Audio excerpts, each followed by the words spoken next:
Salut! Bienvenue au centre Épide d'Alès. Là, t'es devant l'entrée. Et comme toi, d'autres volontaires ont franchi le pas. Je suis rentrée à l'Épide, j'étais mineure, j'avais 17 ans. J'étais perdue dans ma tête, j'aimais que faire des bêtises. J'ai commencé à me canaliser, j'ai repris confiance en moi. Ensuite, j'ai été m'inscrire à une bonne intérim. J'ai cherché quelqu'un pour travailler en usine. Ça fait 4 mois, et 4 mois que ça se passe super bien, franchement. Je travaillais dans la médiation pendant 7 mois. Et ensuite, j'ai quitté la médiation, je suis resté au chômage. J'ai décidé de me reprendre. Du coup, en fait, je me suis orienté vers l'Épide. Je l'ai vu comme une dernière chance et cette chance, je me suis dit, je dois la saisir et je dois pas la couper, quoi. Comme on l'a fait pour eux, l'Épide va tout faire pour t'accompagner et trouver un métier qui te correspond. Toi aussi, tu peux devenir volontaire à l'emploi. Allez, viens, je te fais visiter l'Épide. Bonjour messieurs. Allez, c'est l'heure, il faut se lever. En semaine, et même le week-end si t'en as besoin, tu vis avec d'autres volontaires. On s'occupe de tout pour toi. Tu seras nourri, logé et formé. Tu auras aussi de nouvelles habitudes de vie et un cadre à respecter. Par exemple, la journée commence à 6 h tous les matins. Pas d'exception. Allez, on a plein de choses à faire aujourd'hui.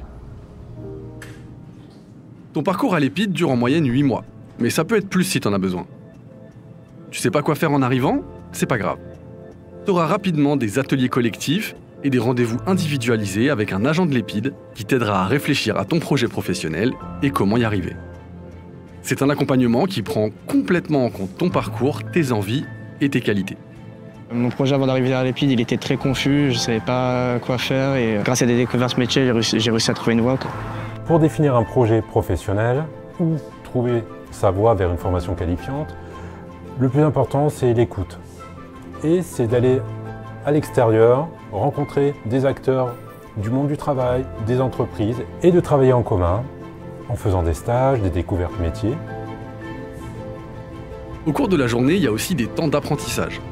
Remise à niveau, informatique, on échange sur les sujets de société et toujours en petits groupes. Tu travailles à ton rythme et tout te prépare à trouver un emploi. Nous travaillons les bases en français et en mathématiques pour pouvoir avancer sur le projet professionnel du jeune volontaire. Les volontaires ne sont pas notés. Et puis, on va s'appuyer sur ce qu'ils savent faire et où est-ce qu'on veut les emmener. Toujours avec en toile de fond le projet professionnel. On ne les met pas les uns contre les autres, on les met les uns avec les autres. Ici, on est à la cantine. Tous les repas de la journée se prennent dans cette salle. On déjeune ensemble et après il faut aider au nettoyage à tour de rôle. Tiens, 2 volontaires nous en parlent.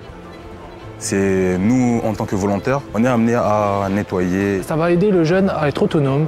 Quand il se réveille, il fait son lit, quand il sait ça, il fait le ménage. Ça leur donne justement de la propreté, de l'hygiène de vie. C'est important. Plusieurs fois par jour, on se réunit dans la cour d'honneur pour le rassemblement. On nous donne les informations importantes et une fois par semaine, on met en avant les réussites de nos camarades volontaires. On lève les drapeaux et on chante la Marseillaise. Bon allez, je me tais, la cérémonie a déjà commencé. Centre Épide, repos. Centre Épide, à mon commandement, garde à vous. Prêt pour les couleurs? Envoyez.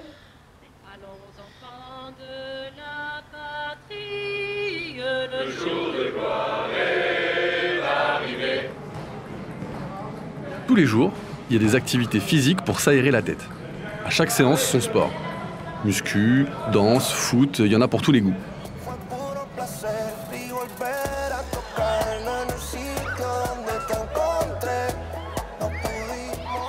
On a la chance de pouvoir avoir multiples facettes pour faire du sport.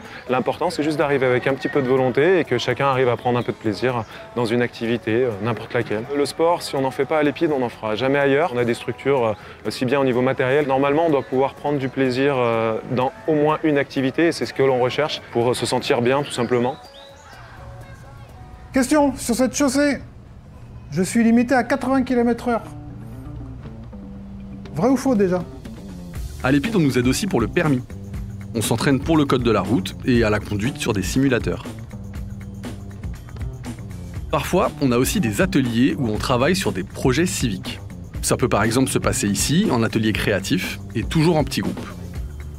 C'est une salle d'art On a fait la Marianne, plusieurs tableaux. Donc pour moi, le lien avec l'art et l'Épide, c'est la citoyenneté. Donc j'aborde l'art avec une œuvre d'Aubé, donc avec les symboles de la République. Le fait de peindre, ça apaise certains jeunes et puis ça développe leur côté aussi artistique. Si t'es créatif, que t'aimes la technique ou que tu es simplement curieux, j'ai quelque chose pour toi. On a aussi un Fab Lab avec des imprimantes 3D, des logiciels de création, pour continuer la découverte de métiers et travailler sur des projets concrets. Et le Fab Lab à l'Épide, on l'utilise comme un outil pour compléter les projets pédagogiques et aussi pour développer des compétences. En fait, on fait une espèce de suite d'ateliers où chaque volontaire va dépendre du volontaire qui travaille avant lui et le volontaire qui le suit dépend de son travail à lui. À l'Épide, c'est simple. Pour chaque problème, on va t'aider. Tout est sur place. C'est très utile quand on a besoin d'un suivi médical ou si on a des questions ou que tu as seulement besoin qu'on t'écoute. Pour chacune de tes difficultés, un chargé d'accompagnement social t'accompagne. Création de carte vitale, ouvrir un compte en banque. Le but, c'est qu'avant de te lancer dans ta vie pro, t'aies tout réglé. À la fin de la journée, ou même pendant, on peut se détendre dans une salle dédiée comme ici, ou encore à la bibliothèque. Et voilà, ta première journée s'achève. On se dit à demain pour une nouvelle journée vers l'emploi, avec des cours, des activités et des stages. À bientôt dans un centre Épide. Allez, bonne nuit.